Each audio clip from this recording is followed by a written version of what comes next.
നമസ്കാരം. കഴിഞ്ഞ കുറച്ച് ദിവസം മുൻപ് ഹിന്ദു പത്രത്തിൽ വന്ന ഒരു വാർത്തയും ഇന്നലെ കേരളത്തിൽ നടന്നൊരു സംഭവവും കഴിഞ്ഞ ഒരു വർഷം മുൻപ് കേരളത്തിൽ നടന്നൊരു സംഭവവും തമ്മിലൊരു ബന്ധമുണ്ട്. ആ കാര്യത്തെക്കുറിച്ചാണ് ഇന്ന് സംസാരിക്കാൻ പോകുന്നത്. ഹിന്ദുവിൽ വന്നൊരു വാർത്ത അന്ന് വളരെ ആകാംക്ഷയോടെ ഞാൻ വായിച്ചു തീർത്തൊന്നായിരുന്നു. ഇന്ന് കേരളത്തിലൊരു സംഭവം ഉണ്ടായപ്പോൾ അത് ഓർക്കുകയായിരുന്നു. പശ്ചിമേഷ്യയിൽ നമുക്കറിയാം യുദ്ധം നടക്കുകയാണ്. ഇറാൻ എന്ന് പറയുന്ന രാഷ്ട്രത്തിനെതിരെ അമേരിക്കയും ഇസ്രയേലും സംയുക്തമായി പൂർണ്ണമായ യുദ്ധം നടത്തുന്നുണ്ടായിരുന്നു. കഴിഞ്ഞ കുറച്ച് ദിവസങ്ങളായി ഇതിൻ്റെ സമാധാന ചർച്ചകളിലേക്ക് വരുന്നുണ്ട്.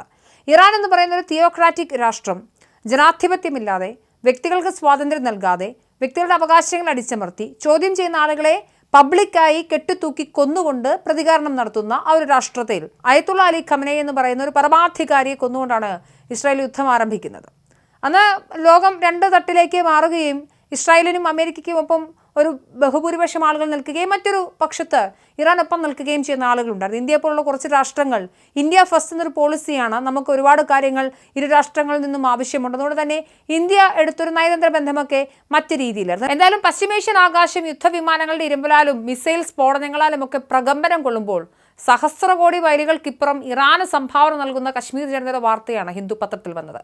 ഇറാൻ ഇസ്രായേൽ യുദ്ധം ലോകക്രമത്തെ തന്നെ മാറ്റിമറിക്കുമ്പോൾ തങ്ങളുടെ പരിമിതമായ സമ്പാദ്യത്തിൽ നിന്നും ഇറാനിലെ യുദ്ധബാധിതർക്കായി, അതായത് ഇറാന് വേണ്ടി കശ്മീർ ജനത സഹായം സ്വരൂപിക്കുന്നൊരു വാർത്തയായിരുന്നു ഇത്. ലിറ്റിൽ ഇറാൻ എന്ന് വിശേഷിപ്പിക്കപ്പെടുന്ന കശ്മീരിലെ ചില പ്രദേശങ്ങളിൽ സാധാരണക്കാരായ മനുഷ്യർ തങ്ങളുടെ വിവാഹ ആവശ്യങ്ങൾക്കായി കരുതി വെച്ച സ്വർണ്ണാഭരണങ്ങളും പൈതൃകമായി ലഭിച്ച ചെമ്പുപാത്രങ്ങളും ഒക്കെ ഒരു മടിയും കൂടാതെ ദുരിതാശ്വാസ കേന്ദ്രങ്ങളിലേക്ക് എത്തിക്കുന്നൊരു വാർത്ത.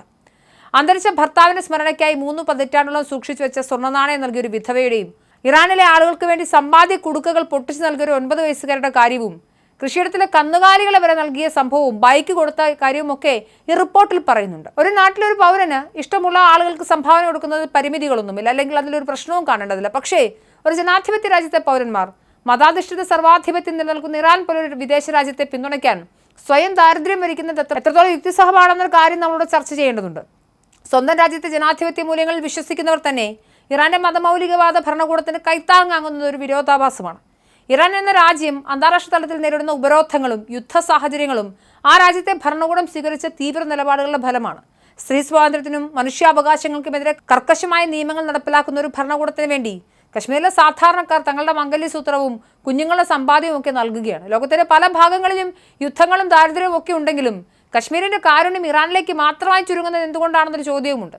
ഇതൊരു മാനുഷിക പ്രവർത്തനം എന്നതിലുപരി തിയോക്രാറ്റിക് ആയ ഒരു താല്പര്യത്തിന്റെ ഭാഗമാണെന്ന വിമർശനവും ഉയരുന്നുണ്ട്. കശ്മീരിലെ ദരിദ്രരായ കർഷകരും വിധവകളും തങ്ങളുടെ വിവാഹ ആവശ്യങ്ങൾക്കും ഒക്കെ ജീവിക്കാനുമൊക്കെ കരുതി വെച്ച പണം ഇറാൻ നൽകുന്നത് വഴി ആ തകരുന്നത് കുടുംബങ്ങളുടെ സാമ്പത്തിക ഭദ്രതയാണ്. പക്ഷേ ഏറ്റവും ആത്യന്തികമായി അവർ ഇറാനെ സ്നേഹിക്കുന്നു എന്നുള്ളിടത്താണ് കാര്യങ്ങൾ കിടക്കുന്നത്. നമുക്കറിയാവുന്നൊരു കാര്യമുണ്ട്. ഇസ്രായേൽ പോലൊരു രാഷ്ട്രം 2023 നേരിട്ടൊരു ഭീകരമായ തീവ്രവാദ ആക്രമണം ഉണ്ടായിരുന്നു. ജൂതന്മാരായി ജനിച്ചുപോയി എന്ന കാരണം കൊണ്ട് മാത്രം ഇസ്രായേൽ എന്ന് പറയുന്ന രാജ്യത്തെ വെറുക്കുന്ന വലിയൊരു ബഹുഭൂരിപക്ഷം പൊളിറ്റിക്കൽ ഇസ്ലാമിന്റെ വക്താക്കൾ ഈ നാട്ടിലുണ്ട്. എന്തായാലും കശ്മീരിലെ തന്നെ നിരവധി വികസന പ്രവർത്തനങ്ങൾക്കോ പ്രാദേശികമായ ദുരിതാശ്വാസങ്ങൾക്കോ നൽകാത്തൊരു പ്രാധാന്യം വിദേശ രാഷ്ട്രത്തിന് നൽകുന്നത് വഴി ഒരു വലിയ വിഭാഗം ജനത വൈകാരികമായി ചൂഷണം ചെയ്യപ്പെടുകയാണെന്ന ആക്ഷേപമുണ്ട്. കാരുണ്യമൊക്കെ ഒരു മഹത്തായ ഗുണമാണ്. എന്നാൽ അത് എവിടേക്ക് പോകുന്നു, ആരെ ശക്തിപ്പെടുത്തും എന്നതാണ് പ്രധാനപ്പെട്ട കാര്യം. സമാനമായി ഇന്നലെ പാലക്കാട് ഒരു സംഭവം ഉണ്ടായി. പാലക്കാട് പട്ടാമ്പി നേർച്ചയുടെ ഭാഗമായി ഇസ്രായേൽ ആക്രമണത്തിൽ കൊല്ലപ്പെട്ട ഇറാനിയൻ പരമോന്നത നേതാവ് അയത്തുള്ള അലി ഖമനേയിക്ക് ഐക്യദാർഢ്യം പ്രഖ്യാപിച്ചുകൊണ്ടുള്ള പോസ്റ്ററുകൾ പ്രത്യക്ഷപ്പെടുകയാണ്. മതസൗഹാർദ്ദത്തിന്റെ സന്ദേശവുമായി നടക്കുന്ന ഒരു നഗരപ്രദക്ഷിണ ഘോഷയാത്രയുണ്ട് ഈ പട്ടാമ്പി നേർച്ചയുടെ ഭാഗമായിട്ട്. അതിനിടയ്ക്കാണ് ഇറാനിയൻ നേതാവിന്റെ ചിത്രം ഉയർത്തപ്പെട്ടത്. ഒരു മേഴ്സേഴ്സ് എന്നൊരു ഉപ ആഘോഷ കമ്മിറ്റിയുടെ നേതൃത്വത്തിലായിരുന്നു ആനപ്പുറത്ത് ഖമനയുടെ പോസ്റ്റർ പ്രദർശിപ്പിച്ചത്. എന്തായാലും പട്ടാമ്പി നേർച്ചയിൽ ഇങ്ങനൊരു കാര്യം വരുന്നുണ്ടെങ്കിൽ അത് എന്തായാലും അത് രാഷ്ട്രീയ പ്രകടനം തന്നെയാണ്. ആ രാഷ്ട്രീയ പ്രകടനത്തിൽ ഞങ്ങൾ ഖമനേയിക്കൊപ്പമാണ് എന്നാണ് വാദിക്കുന്നത്. ഖമനേയി ആരായിരുന്നു എന്നുള്ള ചോദ്യത്തിന് ഇവർക്കൊക്കെ മറുപടി ഉണ്ടോ? അപ്പോൾ ഖമനേയിയുടെ ഭരണകൂടമാണോ, അല്ലെങ്കിൽ ഖമനേയി ഭരിച്ചതുപോലെ സമാനമായ ഭരണമാണോ ഇന്ത്യയിൽ ഇവർക്കും ആവശ്യമുള്ളതെന്ന് നമ്മൾ ചോദിക്കുന്നുണ്ട്. ജനാധിപത്യത്തിന്റെ മാധുര്യങ്ങളൊക്കെ നുണഞ്ഞ് ഈ നാട്ടിലിരുന്നതിന് ശേഷം ഇറാൻ പോലൊരു തിയോക്രാറ്റിക് രാജ്യത്ത് പോയിരുന്ന് ഒരു സ്വേച്ഛാധിപതിയായ ഒരു ഭരണാധികാരിയാണ് ഏറ്റവും മഹാനെന്ന് പറയുന്നിടത്ത് ആ വൈരുദ്ധ്യമുണ്ട്. സമാനമായ ഒരു സംഭവം കൂടിയുണ്ട്. 2025 ഫെബ്രുവരിയിലാണ് പാലക്കാട് തൃത്താലയിൽ അവിടെ ഒരു ദേശോത്സവത്തിന്റെ ഭാഗമായി ഹമാസ് ഹിസ്ബുള്ള നേതാക്കളുടെ ബാനറുകൾ പ്രദർശിപ്പിച്ച ഒരു സംഭവം. തീവ്രവാദ സംഘടനയായ ഹമാസിന്റെ നേതാക്കളായ യഹ്യ സിൻവറിന്റെയും ഇസ്മയിൽ ഹനിയുടെയും ചിത്രങ്ങൾ അന്ന് ആനപ്പുറത്തെത്തി ഉയർത്തിക്കാട്ടുന്ന യുവാക്കളുടെ ദൃശ്യങ്ങൾ പുറത്തു വന്നിരുന്നു. അന്ന് എന്തോ തറവാടീസ് തെക്കേ ഭാഗമെന്നും മിന്നൽപ്പട പവർ തെക്കേ ഭാഗം തുടങ്ങിയ തലക്കെട്ടോടെയാണ് ചിത്രങ്ങൾ അടങ്ങിയ ബാനർ അന്ന് തയ്യാറാക്കിയത്. അന്ന് ഹിസ്ബുള്ള നേതാക്കൾക്ക് വേണ്ടിയായിരുന്നു ആളുകൾ ബഹളം വെച്ചിരുന്നത്. അത് പൊളിറ്റിക്കൽ ഇസ്ലാമിന്റെ ടൂളുകളാണ് എന്നുള്ളതാണ് വ്യക്തിപരമായ എൻ്റെ അഭിപ്രായം. എന്തായാലും ഇറാനിലെ ആളുകൾക്ക് മാനുഷിക സഹായങ്ങൾ, സാധാരണക്കാരായ ആളുകൾക്ക് മാനുഷിക സഹായങ്ങൾ നൽകേണ്ടതുണ്ട്.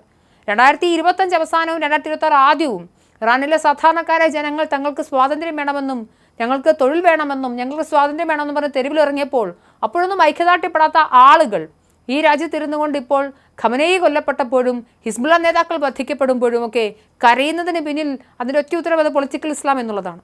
എന്തായാലും കേരളം മുതൽ അങ്ങ് കശ്മീർ വരെയുള്ള ഇടങ്ങളിൽ സ്ലീപ്പർ സെല്ലുകൾ ധാരാളം ഉണ്ട് എന്നാണ് നമ്മൾ മനസ്സിലാക്കേണ്ടത്.